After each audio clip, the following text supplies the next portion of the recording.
Hey all, Eskie here, finally bringing you that Geist build that I promised, fully published on Deadlock for you to use.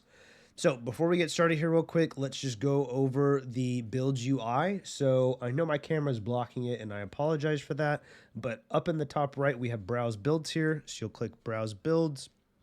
You have a couple different tabs here, but you'll click on public and you can just search Eskie, enter, and here's my Geist build right here. Feel free to favorite that, help me with that Deadlock algorithm.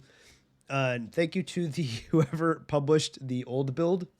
I know I was being a bit slow on that. I apologize. Thank you for doing that. But yeah, so here's Eskie Gaming's Geist build.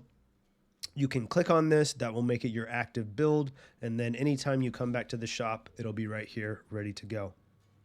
So let's get started. The first tab here, laning. So a few things I want to point out about this is Tier 1 items, the 500s, you should really just think about them as helping you get through lane. I really don't think you want to buy them outside of the laning phase, so the first, 4, 5, 6 minutes of the game.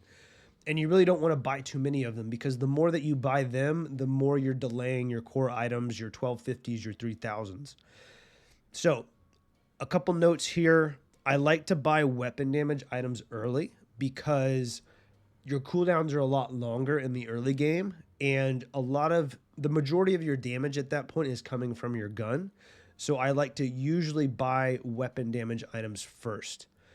The other thing I'd like to say is that I don't think I'd ever buy more than probably 6 tier 1 items. I think you see a lot of them are high MMR players doing that as well. So really 6 is my max. So I do have extra regen over here, and this is really for if your lane is getting like really harassed hard, you're getting poked down, you're really low on life. I would replace Enduring Spirit with extra regen at that point. And then you have Restorative Shot, you have extra regen, and you need to be standing next to the lane minion with the flag that heals you. All three of those things combined should give you enough sustain to stay in lane. The other big thing about the guide or the build that I would recommend is, yes, this is roughly in order, like I've noted multiple places, but as you get better at the game, I would really encourage you to think through things before you buy them. Think about what you need and buy that instead. So as an example, maybe I'm laning, I already have bought Restorative Shot and High Velocity Mag. I'm hitting a lot of last hits, I'm hitting a lot of denies. I come back to the shop and I'm actually sitting on 1250 at that point. I probably would just buy Berserker straight up. I would not skip these necessarily, but I would buy Berserker at that point. It gives you ammo, which is something Geist struggles with, gives you bullet resist, which is a lot of the damage you're taking early game. So it's just a great early item. And I would not necessarily skip these, but buy this first and then fill out some of these later on. Another example of me skipping ahead sometimes would be if I find myself, like say mid-game, I come back to the shop, I have 3,000 souls, I might just buy Warpstone at that point because Warpstone helps Geist solve one of her biggest issues, which is mobility. So Geist Kit has virtually no mobility. Warpstone is such a great buy because of that, gives you that instant repositioning. So we've pretty much made it through laning. Let's get into core real quick. A few of the items I'll point out here. Spirit, Lifesteal, and Healing Booster are pretty much always buys for me. Geist is such a healing intensive hero.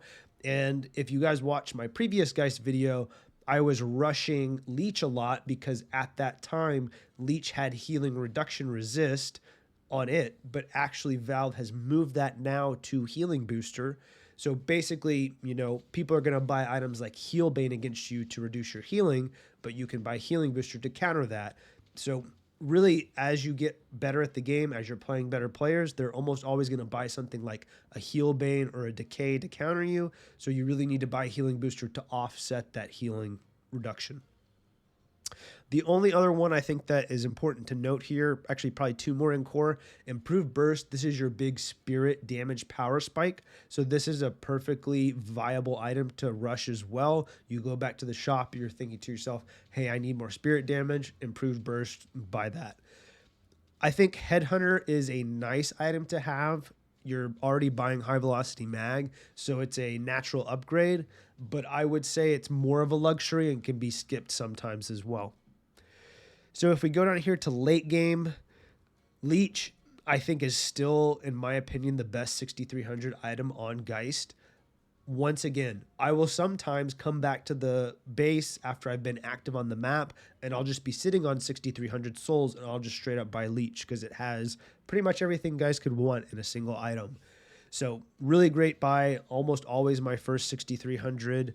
And then some of the other items here, just late game, you're going for a bit more tankiness. Superior cooldown, you're already buying improved cooldown. So if you get to the late game, you find yourself team fighting a lot, I would buy superior cooldown and put it on your bomb so you could be throwing more bombs during those team fights.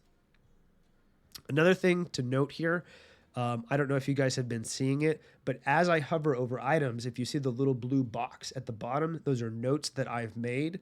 So you can look at these different items. Not every single one of them has a note on it, but you can hover over it and see kind of my logic and reasoning behind why I'm buying it.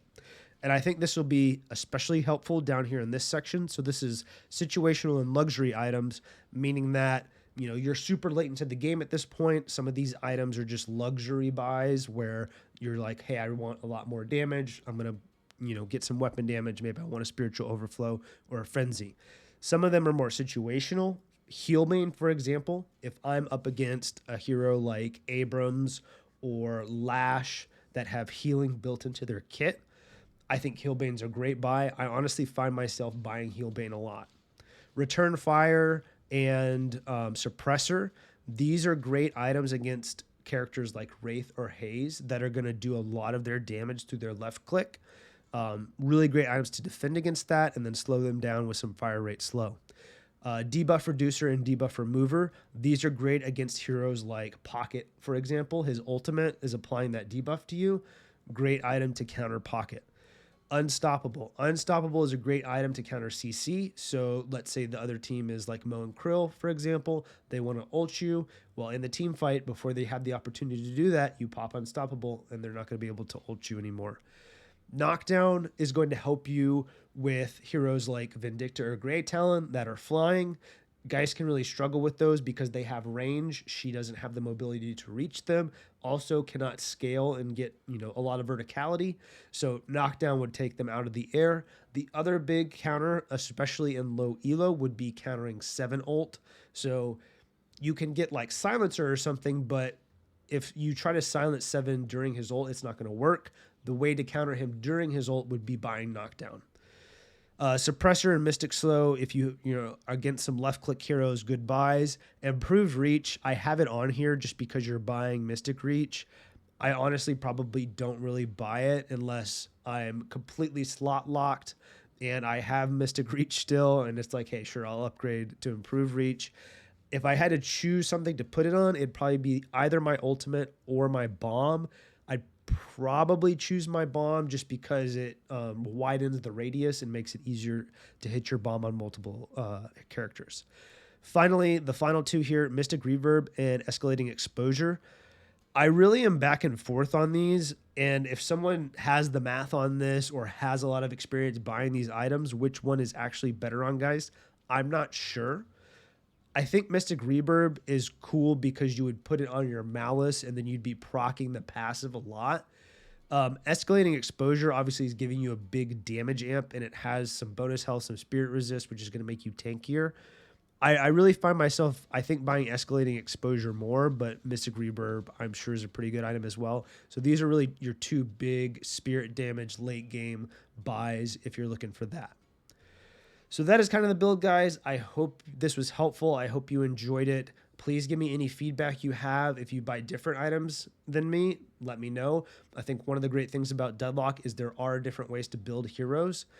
Once again, thank you guys for watching. Do all that YouTube algorithm stuff for me. Like, comment, subscribe, all of that good stuff.